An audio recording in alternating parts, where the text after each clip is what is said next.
Hello once again and welcome back to the channel Hell Dominance. Anthony here. Please remember to like and subscribe and also click that notification bell if you enjoy what you're seeing and if you want to continue seeing more.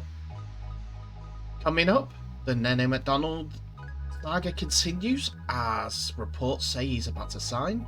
Leeds owner says no. Kallum Watkins is a big blow to Salford. And Rugby League World Cup boss likely to step down from Rugby League commitments. So we begin with the news that Leeds Rhinos have been in a pre-season long pursuit, an off-season long pursuit, for the signing of Leigh Centurion centre Nene Macdonald. And yesterday, Leeds Live, a newspaper, have said that Leeds Rhinos have completed the pursuit of the Papua New Guinea international as the deal to sign the Leigh Leopard centre have been finalised. This was due to be announced shortly. Following on from a report of Rugby League Live revealing in August that Rowan Smith had expressed an interest in reuniting with the 28-year-old, who he coached during a successful spell with at the North Devils. The pair have become long-term friends, and with Leeds on the lookout for a centre, Smith had targeted Macdonald soon after his arrival at Headingley. Leeds Live went on to say that a deal had been agreed upon, with Macdonald understood to have signed a 2-year deal with last season's Super League Grand Final lists. Macdonald will report to training after his post-season break, having featured for the Cummels during the World Cup, but he went off injured during the quarter-final loss to England. A fan favourite at Leigh Centurions, and now Leigh Leopards, after his season in the Championship with them, saw him get into the Super League with the club.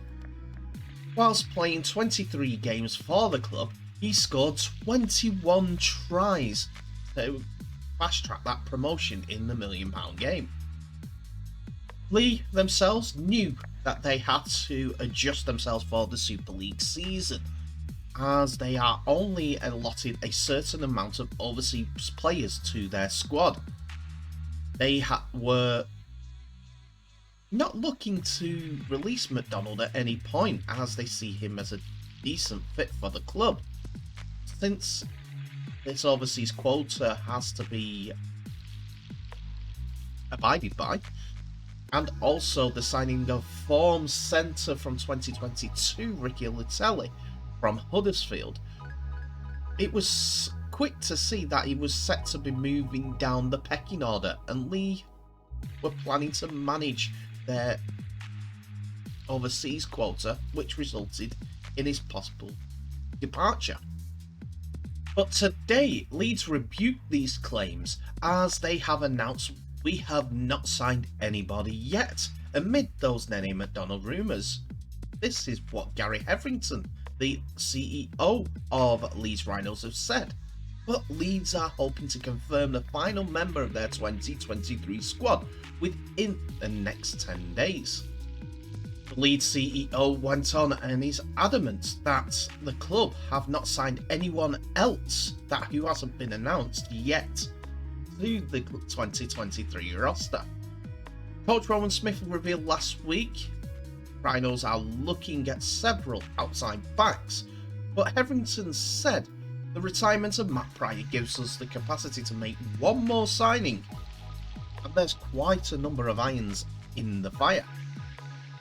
It's not imminent, but we hope in the next week or 10 days we'll have made some progress.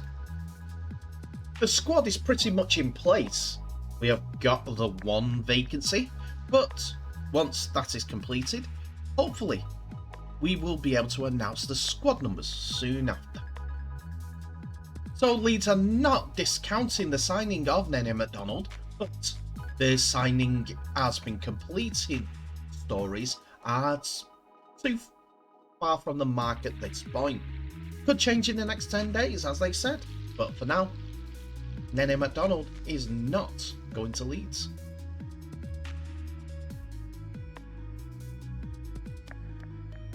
Now we come to the news that Salford Red Devils have been rocked with the major blow ahead of their new season, with Kallum Watkins expected to miss the opening month of action in the Super League. The England centre was forced off in the semi-final defeat to Samoa, and scans revealed a tear to his bicep and also potential shoulder damage for the former Leeds man. Watkins, who was a star for Salford as their players worked to get a route to the Super League playoff semi-finals, was also a regular for England during the World Cup, but played in the semi-final with extensive strapping on his arm. He was subsequently forced off and left the Emirates with a protective equipment on his bicep. He will now have to wait to return to the field as he's set to miss the entire pre-season. A considerable blow to both himself and the Reds as they look to push on from last year's success. In total, it means that Watkins is looking at 3 months out with this latest spell on the sidelines. After the blow was announced, his head coach Paul Rowley came to the statement of affirming he is due a meeting with the consultants on Friday, but the likely outcome is surgery. That is the case, the situation is he'll miss around a month into the new season. There's some potential bicep and shoulder damage sustained, and we're waiting to learn the full extent, but it's not so good news so far. This latest injury concern adds to the worries regarding Rowley's pre-season plans for Salford, with Salford being amongst the clubs that was most severely impacted by the World Cup, with no less than 13 players of their squad involved for the multiple national teams. When you have got as many players involved in the World Cup as we do, our preparation is to pot anyway.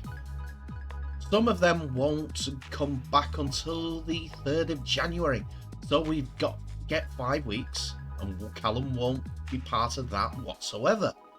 It's a massive blow really, but as ever, we'll just push forward as best as we can. Watkins was transitioned to become a back rower during the season and scored 10 tries in that position in 18 Super League appearances for the Reds this year.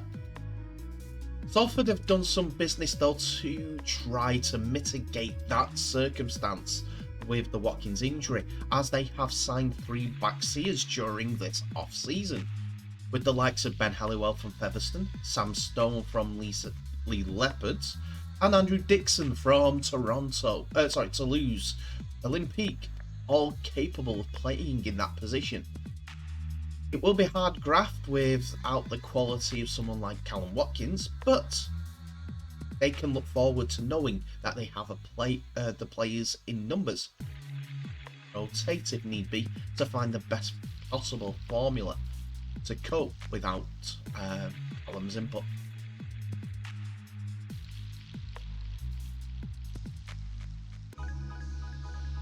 And finally, the man who has put on the spectacle that is the Rugby League World Cup in England 2021 has admitted he is unlikely to remain in Rugby League after the conclusion of the World Cup.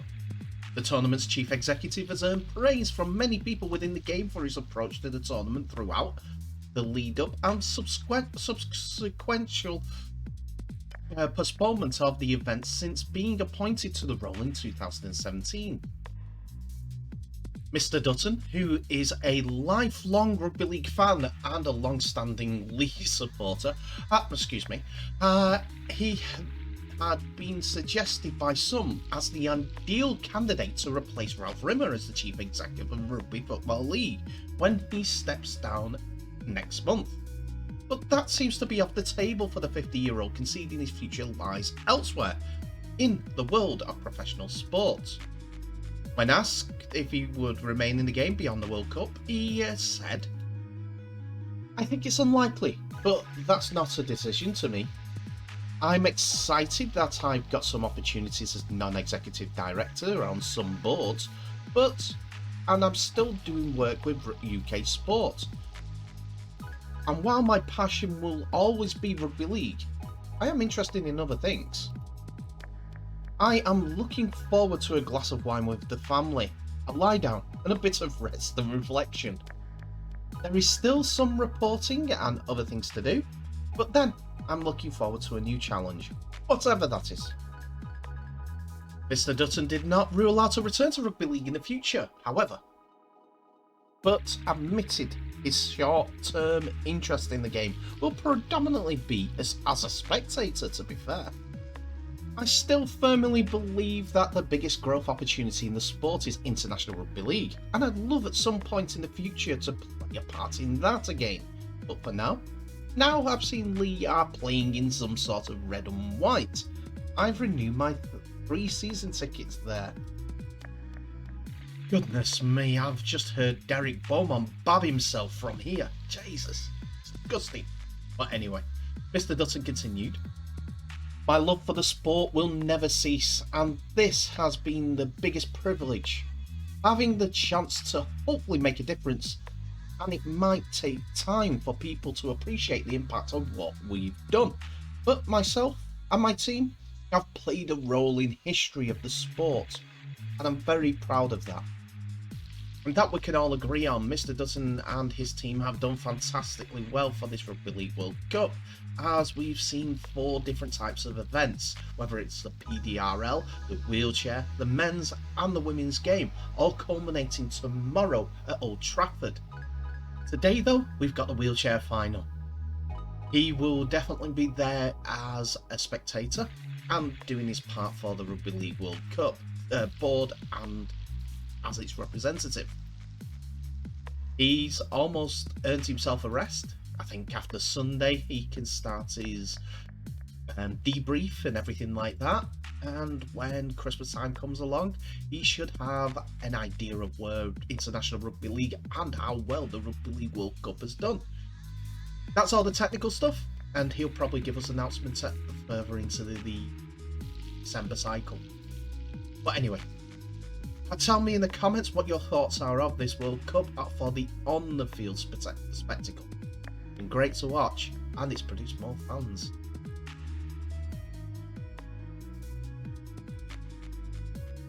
And that's it for another episode, ladies and gentlemen. Thank you so much for watching. Please remember to like, subscribe and share this video worldwide, as well as clicking on that notification bell for any updates on new videos that may be coming your way in the near future.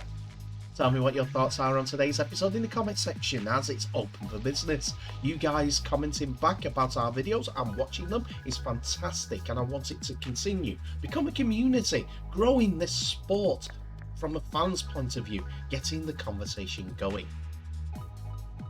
There are people out there that are looking to get into rugby league that are outside our areas. I want that conversation to start. How can people get involved and help grow our sport? Whether it's down in Bristol, up in Gravesend, down on the south coast in Brighton, there are teams down there. They need help to grow. But also, legacy team that haven't been focused on. Bristol, for instance. How do we grow this sport? And how do we get it indoors and outdoors with the wheelchair, the women's, the men's, the PDRL? Want that conversation. Anyway, thank you so much for watching. Please remember to share this video worldwide. And I'll end as I do on every single episode by wishing you all the very best. So please stay safe, and I'll see you in the next episode.